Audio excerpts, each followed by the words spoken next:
Buenos días, Dios le bendiga a cada uno de ustedes. Aquí le traigo su cafecito y hoy se lo traigo con leche para que los disfruten bien rico. Hoy nosotros nos encontramos en el libro de Marcos, capítulo 6, versículo 7 en adelante. Jesús llamó así a los 12 y empezó a enviarlos de dos en dos. Le dio poder sobre los espíritus inmundos. Les mandó que no llevaran nada más que un bastón para el camino. Les mandó que no llevaran pan, ni bolsa, ni monedas en la faja. Les mandó llevar sandalias y le dijo, no debéis llevar dos túnicas. Y también les dijo, siempre que entréis en una casa, quedaos allí hasta que os marchéis de aquel lugar. Y si algún lugar se niegan a daros hospitalidad o no quieren escucharlos, cuando salgáis de allí, sacudíos el polvo de la suela de las sandalias como testimonio de que fueron culpables de tal actitud. Entenderemos mejor todas las referencias que se hacen en este pasaje si sabemos cómo era la ropa de un judío de Palestina en tiempos de Jesús. Se componía de 5 artículos. Primero, la ropa interior era gitón, también la túnica. Era muy simple, no era más que una pieza larga de tela enrollada y cosida por un lado. Eran lo suficientemente larga como para llegarle casi hasta los pies. Tenían agujeros por arriba para la cabeza y los brazos. Esa pieza se vendía corrientemente sin esos agujeros como prueba de que no lo habían usado nadie antes y para que el comprador se hiciera el escote a su gusto. Por ejemplo, el escote era diferente para hombre y para mujeres. Llegaba más abajo en el caso de las mujeres para que pudieran darles el pecho a sus bebés. En su forma más sencilla, era poco más que un saco con agujero arriba y en las esquinas. Una forma más desarrollada se hacía con mangas y algunas veces estaban abiertos por delante y se podía abrochar. La túnica exterior se llamaba imitión. Se usaba como capa de día y como manto de noche. Estaba formado por un trozo de tela de 2 metros de izquierda a derecha por 1,5 de arriba y abajo. Medio metro a cada lado estaba remetido y en el extremo superior de los dobleces se hacían los cortes para pasar los brazos. Así es que era casi cuadrada. Generalmente se hacían con 2 tiras de telas, cada una de 2 metros por menos de una cosida entre sí. La costura se ponía a la espalda, pero un imation se podía tejer de una sola pieza, como la túnica de Jesús en Juan capítulo 19, versículo 23. Esta era la pieza principal de la ropa. Estaba el cinturón. Se llevaba encima de las 2 piezas ya descritas. Las faldas de la túnica se podía recoger hacia arriba del cinturón para trabajar o para correr o para llevar cosas en el hueco de la ropa. El cinturón era corrientemente doble hacia la mitad de la longitud. La parte doblada formaba un bolsillo en el que se llevaba el dinero.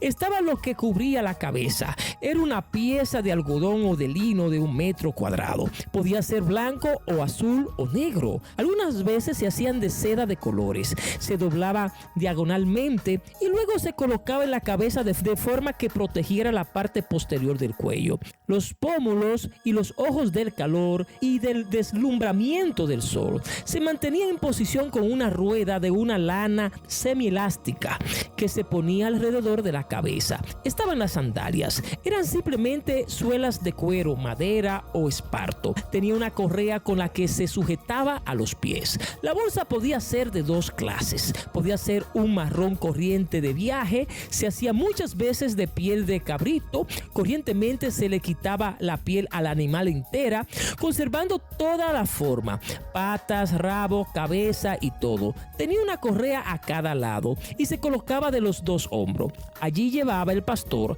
el peregrino o el viajero pan, pasas y aceitunas y queso suficiente para 2 días. Se han hecho una sugerencia muy interesante. La palabra griega pera quiere decir la bolsa de colectar. A veces en el mundo griego, los sacerdotes y los piadosos solían con estas cestas para recoger ofrendas de la gente para su templo o para sus dioses. Se los describía como ladrones piadosos cuyo botín iba creciendo de pueblo en pueblo. Hay una una inscripción en la que un hombre que se llamaba a sí mismo esclavo de una diosa siria, dice que traía 70 bolsas llenas en cada viaje que hacía para su señora. Si tomamos el primer significado, Jesús quería decir que sus discípulos no debían llevar provisiones para el camino, sino confiar en Dios para todo. Si se toma en el segundo sentido, quiere decir que no tenían que ser rapaces como los sacerdotes paganos. Tenían que ir a todas partes dando y no recibiendo. Hay otras dos cosas interesantes aquí. La ley rabínica decía que cuando uno entra a los atrios del templo, tenía que despojarse del bastón, el calzado y el cinto del dinero. Todas las cosas ordinarias tenían que dejarse a la entrada del lugar sagrado. Bien puede ser que Jesús estuviera pensando en eso y que quisiera decir que sus hombres tenían que considerar los múltiples hogares en que entraran como tan sagrado como los atrios del templo. La hospitalidad era un deber sagrado en el Oriente. Cuando un forastero llegaba a una aldea, no era su obligación el buscar hospitalidad, sino la obligación de la aldea el ofrecerla.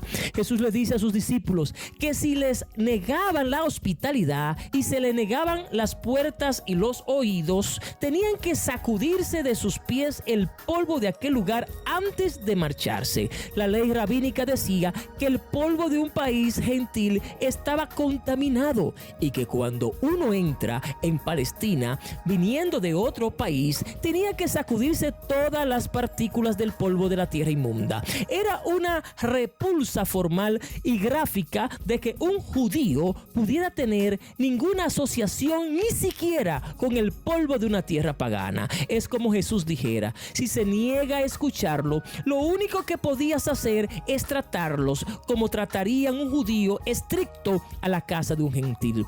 No puede haber ninguna relación entre vosotros y ellos. Así es que podemos ver que la señal del discípulo cristiano era la sencillez total y la total confianza y la generosidad que siempre está dispuesta a dar y nunca a exigir. Amados hermanos y hermanas, hoy en día Dios nos está mandando a nosotros a predicar la palabra de Dios, llevarle la palabra a aquellos que realmente la necesitan y no temer, confiar de que Dios está con nosotros y que Él abrirá las puertas de aquellos lugares que Él ha escogido para la enseñanza de su palabra. Al mismo tiempo, nosotros no quejarnos y no dudar de que Dios será nuestro soporte en todo el camino. Él nos protegerá y nos dará todo lo que sería suficiente para nosotros predicar la palabra de Dios. Ciertamente, no todo el mundo va a escuchar la palabra de Dios. Sin embargo, vamos a sacudirnos y a seguir hacia adelante,